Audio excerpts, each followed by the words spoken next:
I'm curious to hear, who would you say were the smartest people you ever debated? Smartest. Bart Ehrman's pretty smart. Um, I mean, they're all almost all of them have been pretty smart. I wanted to debate the smart ones because I want my views to be challenged so that I can look, and I want to always make sure that either I'm believing truth and or fine tuning my views, and the way that you do that is through critical engagement.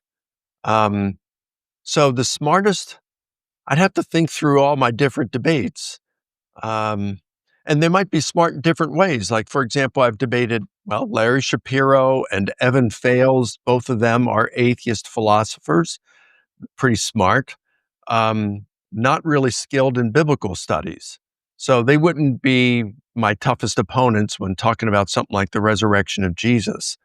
Um, but if I were going to engage them in debate on the existence of God, I think I might be outclassed in something like that because they would know their arguments probably better than I would know mine. But I'd say maybe um, when it comes to the topics I've debated, I don't know who'd be the smartest. I think the two most challenging people I've debated have been um, Bart Ehrman.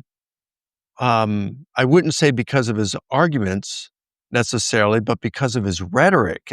His rhetoric is really, he's a persuasive speaker. Richard Carrier has been difficult because a lot of times he will present arguments that are really out there, so far out there that nobody else is offering them. So it's hard to prepare for it. Um, you know, so yeah, those have probably been what I would consider my two most difficult opponents. Who do you think are like the top three Christian apologists today and the top three most impressive? I know it's not like atheist apologists, but I guess atheist advocates, you could say, today. Okay. Well, the Christian apologist, I guess I could. But that's kind of a tough question. You know, uh, Bill Craig. I mean, I'd have to say he's the goat. He's just in a league all by himself, I think. Now he's not as good on the resurrection as Gary Habermas, of course, but he is good in so many areas. He's just amazing. He really amazes me a lot. So I'd say William Lane Craig is the finest Christian apologist I've ever you know been acquainted with. But then you're going to have someone like a Lee Strobel or Frank Turek, who's going to reach more people perhaps than Bill Craig does. They're going to do it on a more of a popular level. Now, they know the academic arguments, but they're not scholars of themselves, and they're going to deal more pop level and deal with a lot more topics than, say, a scholar like Bill Craig is going to do. Um, how do you say which one's better? They deal with different audiences usually. You need your Bill Craigs because people like Strobel and Turek are dependent on them. Someone like Sean McDowell is really good. Sean crosses both worlds. He's a scholar. He's got a legitimate PhD. I was the external reader of his dissertation. It's an excellent dissertation. Um, but he doesn't really interact in the scholarly world now. I remember he got his PhD and he said, I just want to move on back to do popular apologetics. He's really good at it. I could name so many more, like Brett Kunkle and Greg Kokel and Alex McFarland. There are so many of these people. I don't even want to name anymore because I know I'll forget some.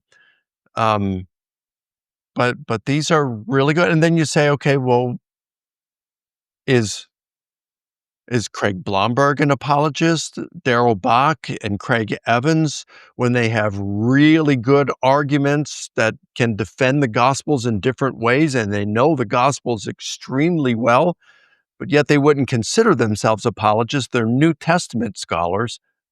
And Craig Keener, they could present arguments like Keener's really good with Acts, the Gospels, Acts and the Gospels, John's Gospel. He's written a 2-volume commentary on that.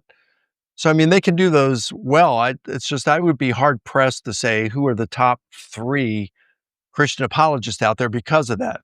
Now, when it comes to atheists, I'm not so familiar with the internet apologists. Those guys are going to be, some of them are going to be really effective and in defending their cause, but I don't read them. I don't view their videos, so I couldn't name them.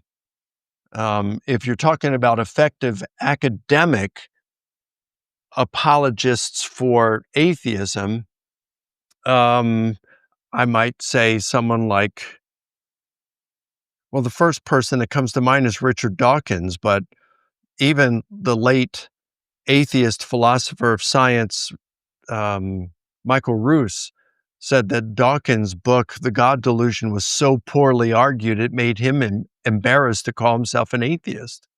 So, but Dawkins is effective as a communicator. So I don't know. To be honest with you, I don't pay attention to these. The only ones I really pay attention to are those within my own discipline of New Testament studies, and I'd have to say Bart Ehrman does a really good job of convincing people to leave the Christian faith. So I'd probably put him as the top one. But then again, if you're just talking about atheists in general, I can't answer it because I'm not familiar. I don't view or listen to them.